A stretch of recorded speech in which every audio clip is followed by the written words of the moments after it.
Fala, concurseiros do Brasil, Gabriel Amorim na área. Vamos falar agora de mais um julgado importante, dessa vez do STF, e é um julgado antigo, e é até hoje uma jurisprudência consolidada nesse sentido. Qual é o julgado, Gabriel? Esse aqui. A criação de unidade de conservação deve ser precedida de estudos técnicos e de consulta pública. E a jurisprudência vai além. Ela reconhece que a não realização de estudos técnicos e de consulta pública pode, inclusive, anular a criação de uma unidade de conservação. Muito grave essa consequência. É muito grave. Mas, vamos lá. Basta memorizar essa conclusão para você acertar várias questões em provas objetivas. E levanto aqui uma pegadinha, né? Até de uma questão que eu fiz com vocês em outra aula aqui no YouTube. A obrigatoriedade da consulta pública prévia para ESEC, Estação Ecológica e Rebio não existe. A lei dispensa essa obrigatoriedade. Pode criar, mas a lei não exige. Vamos problematizar isso aqui depois. Então, para fins de prova objetiva, basta você lembrar da regra, tem que ter estudo técnico, consulta pública antes de criar o C, sob pena de nulidade, e lembrar da exceção, ESEC e Rebio, não é obrigatória a consulta pública. Isso cai em prova objetiva. Agora vamos pensar na realidade uma prova discursiva, que fale sobre isso aqui. O que você pode extrair e desenvolver para surpreender positivamente o seu examinador? Primeiro de tudo, não defenda uma posição que não é dele, que você não estudou por ele, e nem que seja do STJ, mas uma crítica de uma corrente minoritária, ou até sua mesmo, é bem-vinda e demonstra personalidade e um conhecimento amplo sobre a matéria, um conhecimento profundo e crítico. Isso é bem-vindo na segunda fase. Vamos lá. Eu quero primeiro problematizar a posição da jurisprudência, segundo a qual a não realização de consulta pública e estudo técnico é causa de nulidade da UC. Nem sempre vai ser assim, porque você precisa verificar os pressupostos formais de constituição da UC segundo a lei vigente à época. Princípio do tempus regit actum. É um princípio lá do direito civil, é um princípio geral do direito, na verdade, e que se aplica aqui. Se ao tempo da criação da UC a lei não exigia consulta pública e estudos técnicos, não vai ser causa de nulidade. Tá, mas mesmo assim, foi criada uma unidade de conservação e a regra já existia, não foi observada. Vai ser nulidade? Então, a jurisprudência do STJ vem oscilando, assim, vem apontando que é causa de nulidade, mas eu vejo pouca problematização nos julgados. Acho que não chegou nenhum julgado muito grave, muito complexo. Mas eu quero trazer aqui uma crítica para você apresentar numa prova de segunda fase. A Constituição tem um princípio implícito, que é o princípio do efeito cliquet, ou do efeito catraca, em que a proteção de direitos humanos, de direitos fundamentais, só pode avançar, só pode ir para frente, porque existe um programa em que o poder público tem que cumprir, que é a realização dos direitos fundamentais. Então, para cumprir esse programa, eu não posso voltar atrás, eu tenho que sempre ir na direção de concretizar mais e mais direitos. Então, esse princípio da vedação de retrocesso também se aplica à seara ambiental. É a vedação de retrocesso ambiental ou socioambiental.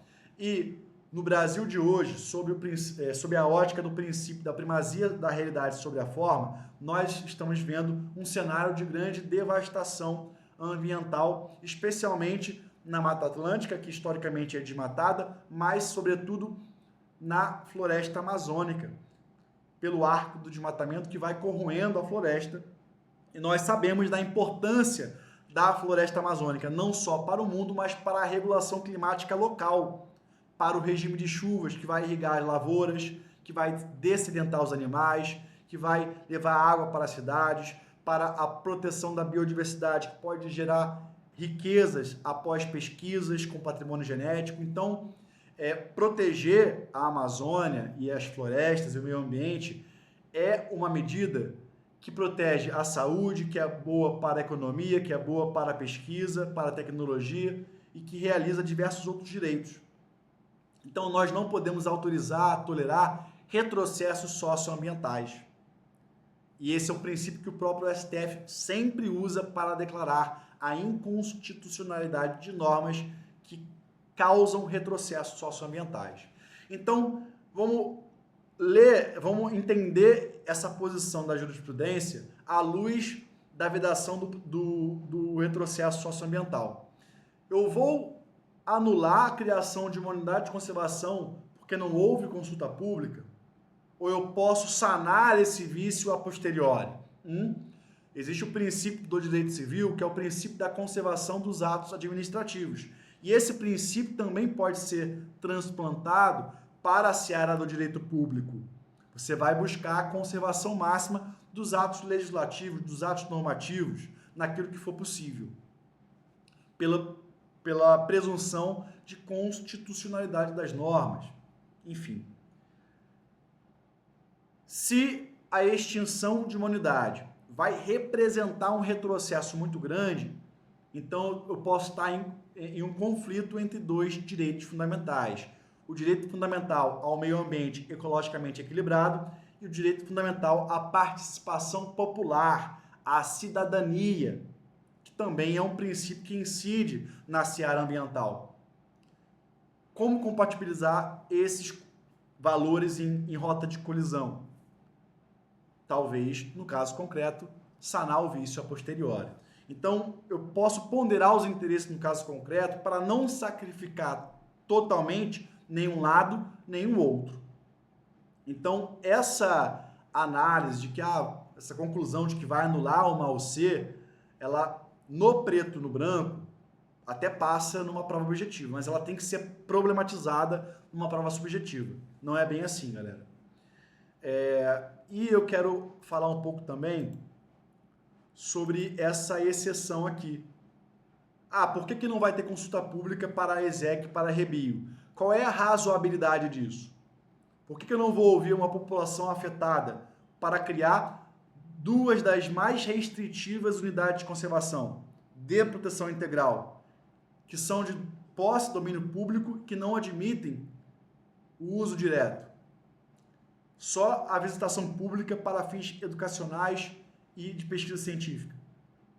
Aqui na Amazônia nós temos alguns problemas, porque algumas unidades foram criadas em áreas que já eram áreas de territórios tradicionais, populações tradicionais, e as populações não foram devidamente ouvidas.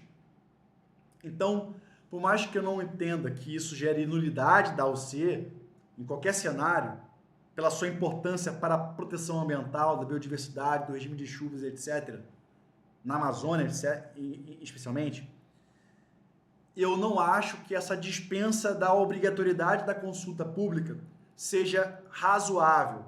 E pelo princípio do devido processo legal substantivo, que é o princípio da proporcionalidade e da razoabilidade, essa norma, ela desprotege o direito fundamental ao território tradicional, que pode ser compreendido do artigo 231 e da Convenção 169 da Constituição, considerando que o artigo 5º, parágrafo 3º, parágrafo 2º, entende que o rol de direitos fundamentais não é exaustivo. O direito ao território tradicional é um direito fundamental, materialmente fundamental, porque está intrinsecamente ligado à dignidade da pessoa humana. Então, eu preciso compatibilizar esses direitos, meio ambiente, populações tradicionais, e sim, eu preciso ouvir as populações até para criar ESEC e REBI. Essa é uma problematização para a prova subjetiva. Na prova objetiva, você vai replicar o que está na lei. Galera, temos alguns problemas aqui, porque ESEC e REBIO já foram criados algumas aqui em áreas que já existiam pessoas dentro.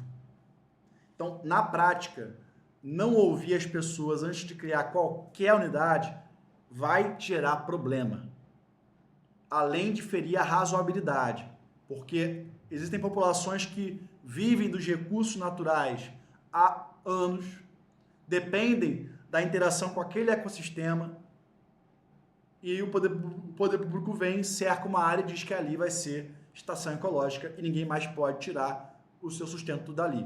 Então é preciso ouvir as pessoas que já vivem na região, e eu não entendo que seja possível dispensar isso para a ESEC, para a Rebio, até pelo grau extremo de restrição que essas unidades acarretam na localidade.